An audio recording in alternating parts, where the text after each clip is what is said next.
reasons that utterly escape everyone involved, you're listening to a bipolar, a schizophrenic, and a podcast. Here are your hosts, Gabe Howard and Michelle Hammer. Hi, I'm Michelle. I'm schizophrenic. I'm Gabe. I live with bipolar disorder, and today we are going to talk about jerks. Jerks. We get a lot of emails being mental health advocates, and we need to be fair. Most of them are kind and nice or informational or ask reasonable questions. Yes, most of them are amazing. I get such great emails, Instagram DMs. I get such positive feedback. But sometimes you don't even know. Sometimes. You don't even know the emails that I get.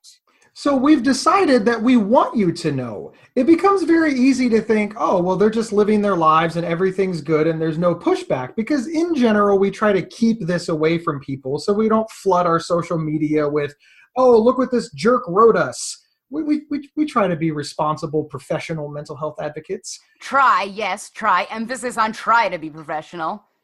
We really do our best not to put the negative emails, comments, etc. out on the internet because, you know, there's that phrase, don't feed the trolls. Also, we see other advocates in other health spaces and even in the mental health space do it, and it detracts from the message.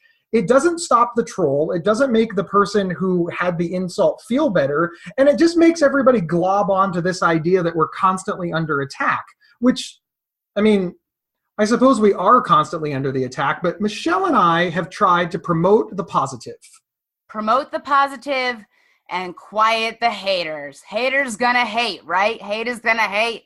Haters gonna hate, and we're gonna ignore them in a way to make them die. But we've decided that we want to do a show so that people understand what vitriol we receive. We receive some vitriol. I received some vitriol. I don't even know what that word means, but all I know, you can email me the nastiest emails. I still know I'm fabulous.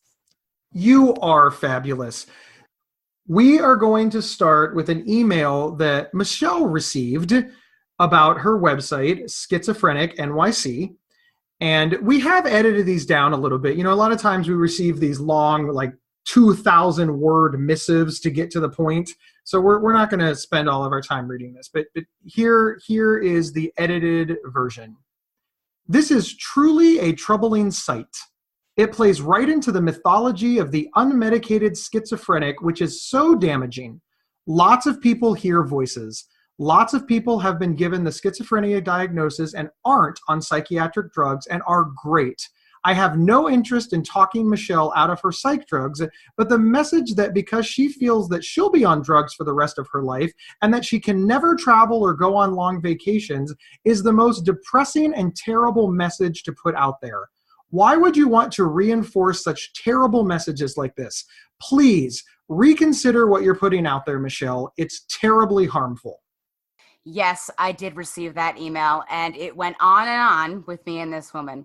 The thing is, this woman saw a video that I shot at Healthy Voices last year, and the thing is, there was a snippet in the video where I said, I'm kind of chained to the pharmacy because of my medication, so it's really hard for me to go on a long vacation because sometimes I take a controlled substance for like ADD or a benzo for anxiety, and because they're controlled substances, you can't really go on a month to month, like over a 3-month vacation. It's very difficult. And that's what I was referring to.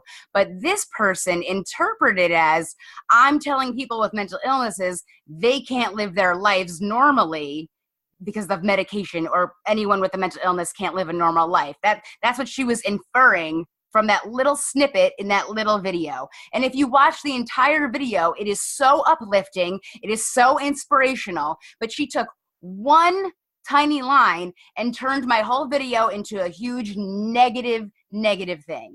And we actually went back and forth for a while, even on Facebook, where she said I was insulting unmedicated schizophrenics because when I talk about the Rorschach test idea on my site, I say things like, when the unmedicated schizophrenic looks at a plain black Rorschach test, they see it from a different perspective. So I switch up the patterns and the colors so everyone's forced to look at it from a different perspective.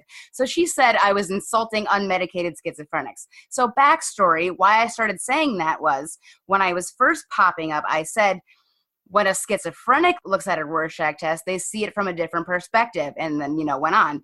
And one time, there was some women approaching my pop-up shop, and one woman's I guess she was having a tough time. It looked like maybe she had been going through a divorce, but I had told her, when a schizophrenic person looks at it, and I said that I'm schizophrenic, she looked at the Rorschach test and goes, oh, what I see when I look at this is this. And I'm like, oh yeah, I see the same thing. So the woman realized that she said, and then what I said was the same thing. She started freaking out and kind of started to cry. So I was like, okay, I maybe need to change up what I say. So I started saying unmedicated schizophrenics, and then had to assure people that if I agreed with them, oh, I'm medicated, so don't worry. So I kept asking this woman many times, what should I say instead? And she never had an answer for me. What should I say? Should I say something differently? There's nothing that you can say. And I think that's the frustrating part about our job. Everything that we say is going to bother somebody. And that's just the reality of life in a public space. I understand what you're trying to do. I understand what you mean. And you're right. But if you paint something blue, a whole bunch of people are going to say, why don't you paint it green? So then you paint it green, and a whole bunch of people are going to say, why don't you paint it blue? Exactly. This is just reality. I spoke further with this woman. She's very anti-medication. She has her very big agenda. She has a whole thing in Boston. She's very established in what she does, but she's very anti-medication. So by watching a very inspirational video, she had to nitpick one little sentence, which was cut just for the little sentence, and turn it into the biggest deal and tell me how wrong and terrible I am for what I'm doing. What I think is interesting is that I don't think many people can go on a 3-month vacation. Not many schizophrenics, not many people with bipolar disorder, not many. I don't think many people can leave home for 3 months that aren't on medication. I've seen you leave your house for a week and a half. That's a pretty long vacation. So right. I think that you were just trying to explain some of the day-to-day dealings with living with schizophrenia. And because, the internet is designed to make everything short, it gets taken way out of context. I was just saying, I even said that the full extension of that little clip was called Ball and Chain, where I explained that the pharmacy is like a ball and chain because I'm trapped there and I have to go there all the time to get my medication, and therefore it's hard for me to go on a long vacation. That was what I was saying. Now, when you first got this email, and I think this is important for the listeners to understand, when you first got this email, you didn't write back, hey, I hate you, you're a jerk, No. Go screw yourself, jump off a cliff. You really tried to engage with her and make her understand where you were coming from. Not necessarily so that the two of you could agree, but because you wanted to be respectful. Maybe she did see it that way because she didn't understand the context and you provided context. Right. And when she started harassing me about the unmedicated schizophrenic thing, that's why I kept posing the question, what should I say instead? And she never gave me an answer. Well, so it was never solved. You're going to insult me and insult me and insult me, but you're never going to, give me any advice on what you think is the better idea? Listen. There are none so blind as they who will not see. Let's go on to one that you got. Excellent. Gabe, just heard your podcast about being in the psych ward. As a psychiatrist, I believe your co-host, me, has some emotional issues, but probably has most of her psychosis were drug-induced and not primarily due to schizophrenia. Many people have misconceptions about mental illness, and I'm afraid she, by portraying herself as having a permanent psychotic illness, isn't accurate. I would be happy to speak with you about this, so feel free to call me. I listen because I do like what you both say. Thanks. So, Gabe, you got an email about me. I literally got an email about you, like you were my child, or I'm somehow responsible for you. And I want to state, before we even delve into the content, that it felt kind of misogynistic, like, because I'm the male on the show, I'm somehow responsible for you. And maybe it wasn't misogyny. Maybe it's because I'm older. Maybe it's because I sound more authoritative. I don't know, but it didn't sit right with me because all kidding aside, we are equals on this show. We do this show equally. Nothing happens without both of us signing off on it. And the fact that a listener felt that I was responsible for you, it's like you're not understanding the premise of this show at all. And also, how does this psychiatrist think he can diagnose me off of an edited podcast? That's what I love the most. Michelle and I actually talked about this because we got the email when we just happened to be together. We happened to be in the same place at the same time, and I showed it to her on my phone, and she was like, well, but I had a lot of that stuff. It just got edited out of the show for a variety of reasons, or I didn't bring it up, or yeah, he heard one podcast, he heard edited information about you, and boom, he's ready to blow up your whole life and declare that all of the doctors that saw you in person were idiots because he heard a show. I know. It's ridiculous. It just makes no sense, and it's insulting. How about you go to my website, read all of my interviews, everything I've said, watch the videos that I've made, and then make a judgment about me, and then maybe email me. Why are you emailing Gabe? Listen, I'm responsible for you. You didn't know? I called up your dad. I gave him a goat, and he's like, hey, you own Michelle now. Oh, you with the dowry? Yeah. How much the dowry? What, you got a goat? I got a goat. I've wanted a goat for a long time, and I found a way to get one. Great. That's all my dad's ever wanted. It was a goat. A goat. I'm just saying, we do talk very openly on here, but there's many things that I don't say. So if you're a psychiatrist listening and you don't think I have a mental illness, just know there's a lot of things I'm not saying. But if you want to know those things, how about you email me, not Gabe? We're just going to leave that right there. I think that's actually the perfect ending to that. We also get comments on, Facebook, Twitter, and you got a comment on your WebMD video that was made by WebMD. It was entered in the Tribeca Film Festival. It did not win, but it... All right, you don't have to say that, Gabe.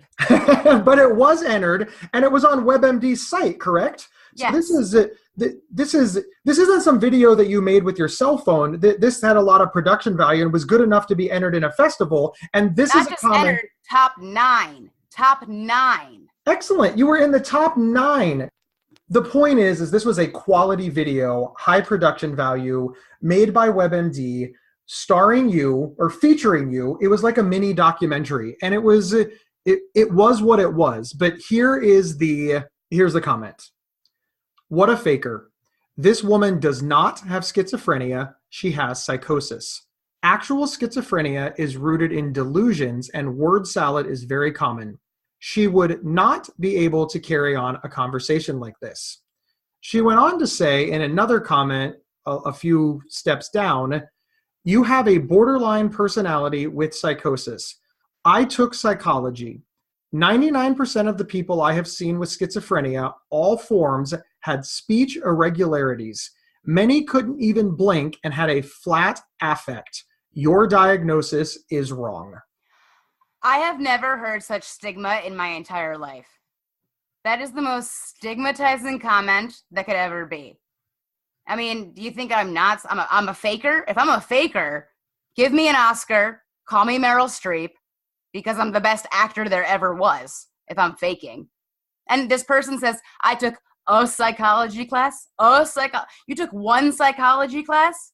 And you think you know more than my experiences in life, plus the diagnosis that I've gotten through therapists, psychologists, and psychiatrists? I'm sorry, the psychiatrist that diagnosed me with schizophrenia went to Harvard and Stanford. But you took one psychology class, so you think you know more? It's just absurd. I have a little bit of jealousy right now because I think my psychologist went to like OSU. So my psychiatrist, I don't know what medical school she went to, but I'm just saying. It wasn't Harvard. When you're diagnosing me based on one psychology class, but saying it's with psychosis, excuse me. Well, hang on. What symptom is psychosis come from? But hang on. Let's be a little more true. She diagnosed you. She used one psychology class to make her diagnosis after seeing one edited video. Exactly. Didn't WebMD follow you around for like an entire day? Yes. And they made a 10-minute video. So they picked and chose what they used and how they made it. I mean, it's not like they followed you around for a decade. And right. you told them before they walked in the door that you're in recovery. You're living well. You're living on your own. You have... And honestly, for some of the stuff, they filmed me when I didn't even know I was being filmed. And also she said something about delusional and whatever. I'm like, I'm delusional 50% of the day. I walk around the city and I talk to myself the entire time. I just have headphones on, so it looks like I'm either on the phone or I'm singing along to music. So how does this video know if I'm delusional or not? And she says, I have psychosis. You know what illness has psychosis as a symptom? It's called schizophrenia. This is unfortunately a common occurrence where people email Michelle and they tell her that they don't believe that she has schizophrenia. I've worked with Michelle for a long while now, and I can honestly say that, she does. I would love to tell you that what you hear in the podcast is how Michelle is 24/7, but she's not. We miss recording. She misses emails. She forgets things. She starts singing randomly. She loses her train of thought. We have to reschedule. Working around her illness is quite a big deal, and something that when we first started working together, I was not prepared for, because I was like, oh, well, she's fine. And this was kind of a big deal in our early production days, because I was like, what the hell is wrong with you, lady? And you were like, I'm schizophrenic. I was like, oh. Yeah, I maybe should have been more understanding of that. Well, apparently I have BPD with psychosis, according to this person who took one psychology class. I mean, listen, you can decide to go with the doctors that have been treating you for years or the YouTube's comment section. Ultimately, It is up to you. Want to learn more about mental health, mental illness, and psychology, but not be bored? The Psych Central Show is an award-winning podcast that speaks candidly with experts in these fields to break down complex topics into easily understood nuggets of useful information. Hosted by our very own Gabe Howard along with Vincent M. Wales. Available on your favorite podcast player or at psychcentral.com/show.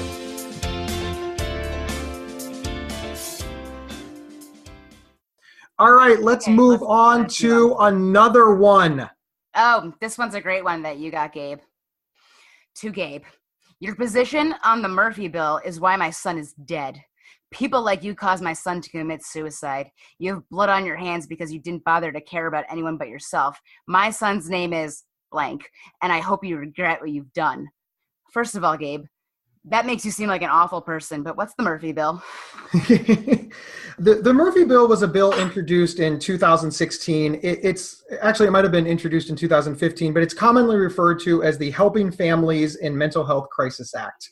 And it was a hodgepodge of legislation that did many things, many things, not just one thing, many things. It ultimately got wrapped up in the 21st Century Cures Act, which did pass, and it changed the way some things were worded, etc.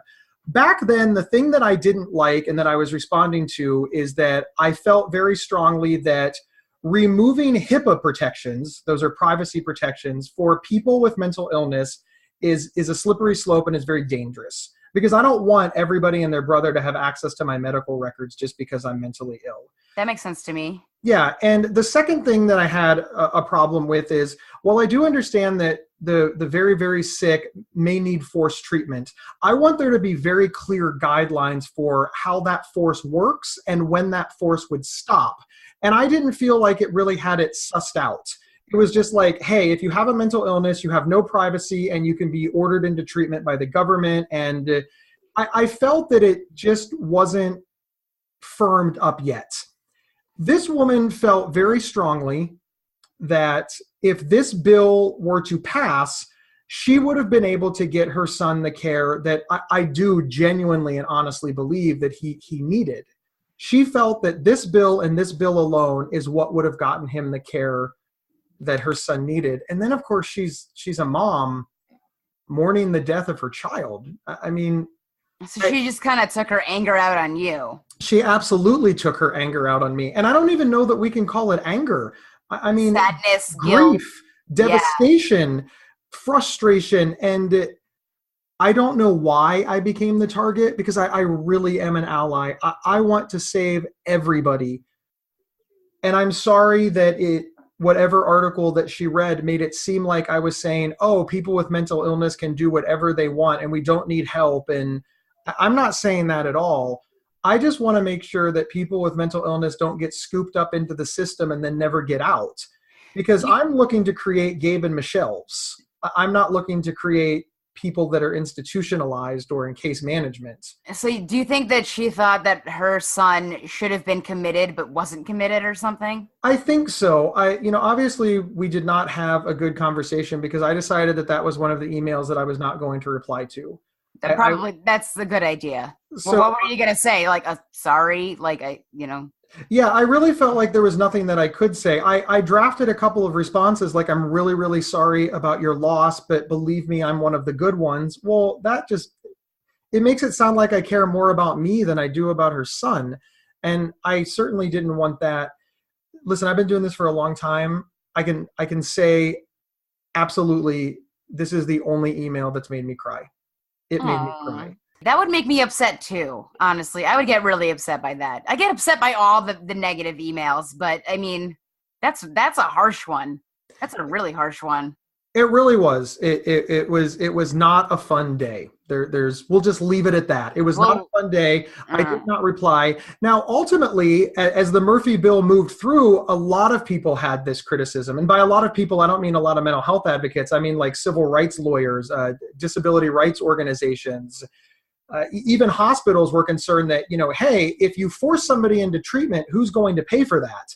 Because a lot of the very, very, very sick, those that really do qualify for forced treatment, often don't have a payer source. They don't have a way to pay for care.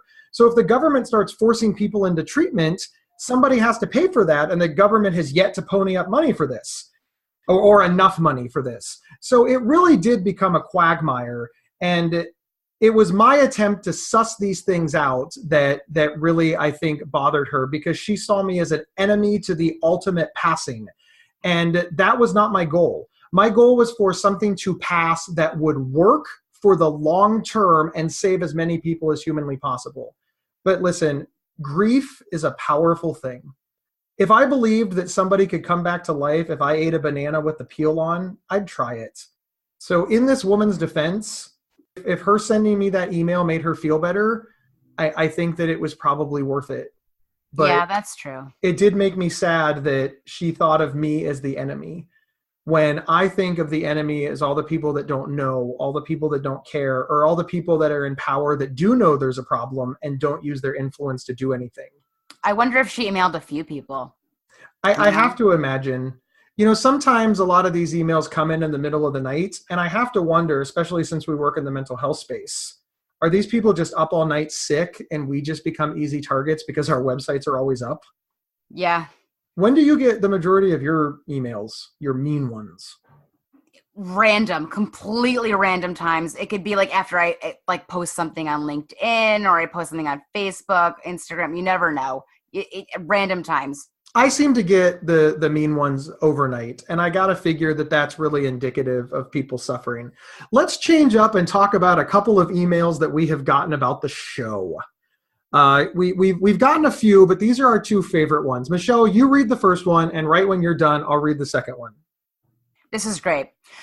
What is the point of your show anyway? It feels like an excuse to get together with someone you think is cool to just bullshit and you think it's really interesting. Why don't you actually try to help somebody? And another one along the same lines is, I'd love to have a podcast where I can talk about my mental illness, but the fact of the matter is that I'm too sick to do it.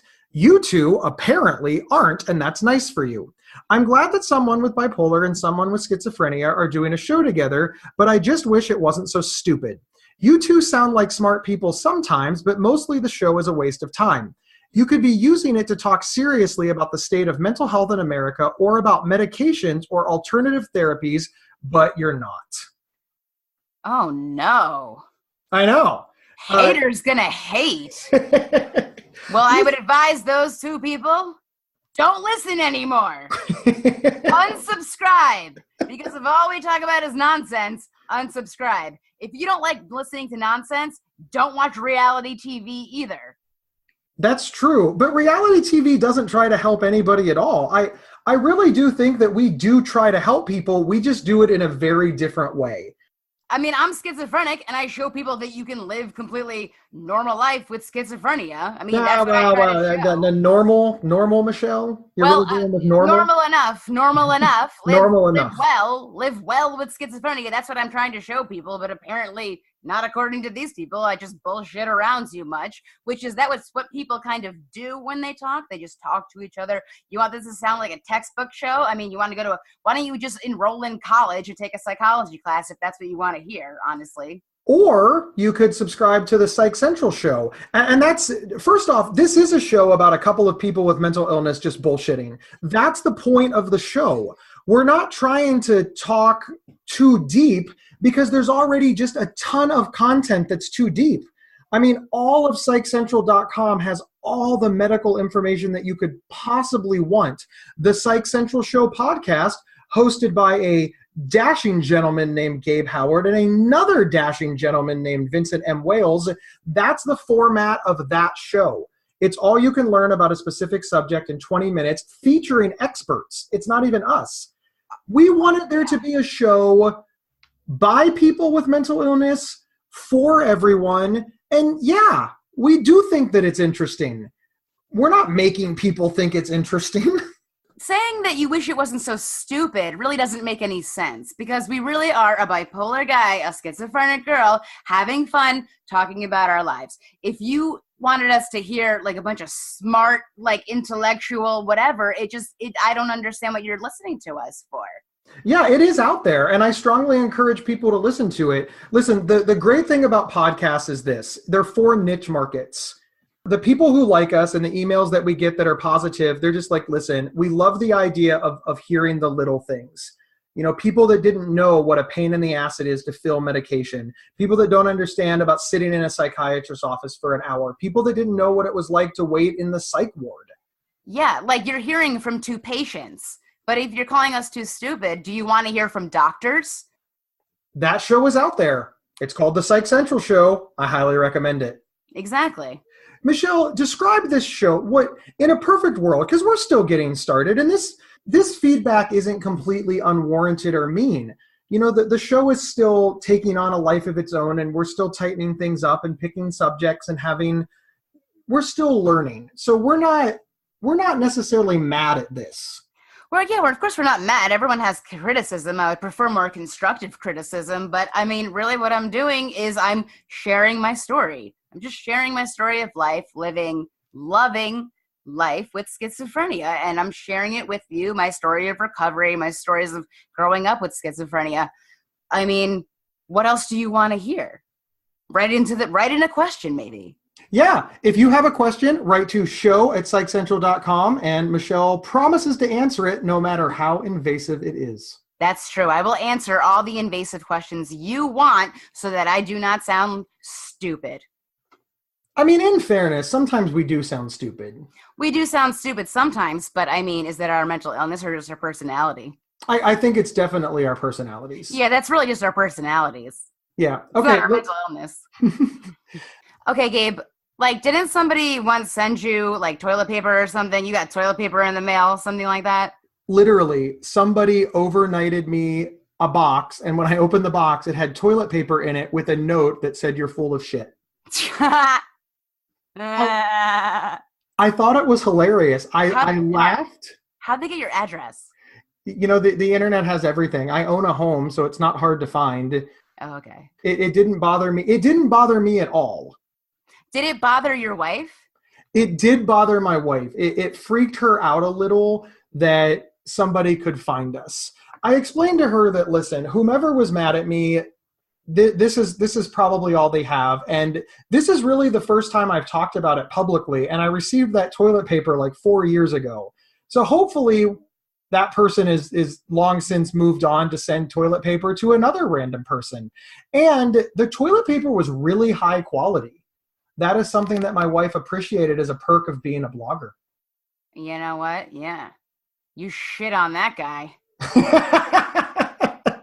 Michelle, it is always fun. Do you have any last words for our haters? You know, just because I get negative mail doesn't mean it's necessarily a bad thing, because, I mean, I must be doing something right, because you wouldn't send a negative email to someone that nobody knows about. That's true. Our fame is growing so much so that we now have backlash. That's right. Thank you for listening to A Bipolar, a Schizophrenic, and a Podcast, and we will see you next week. Peace! You've been listening to A Bipolar, a Schizophrenic, and a Podcast. If you loved this episode, don't keep it to yourself. Head over to iTunes or your preferred podcast app to subscribe, rate, and review. To work with Gabe, go to gabehoward.com. To work with Michelle, go to schizophrenic.nyc. For free mental health resources and online support groups, head over to psychcentral.com. The show's official website is psychcentral.com/BSP. You can email us at show@psychcentral.com. Thank you for listening, and share widely.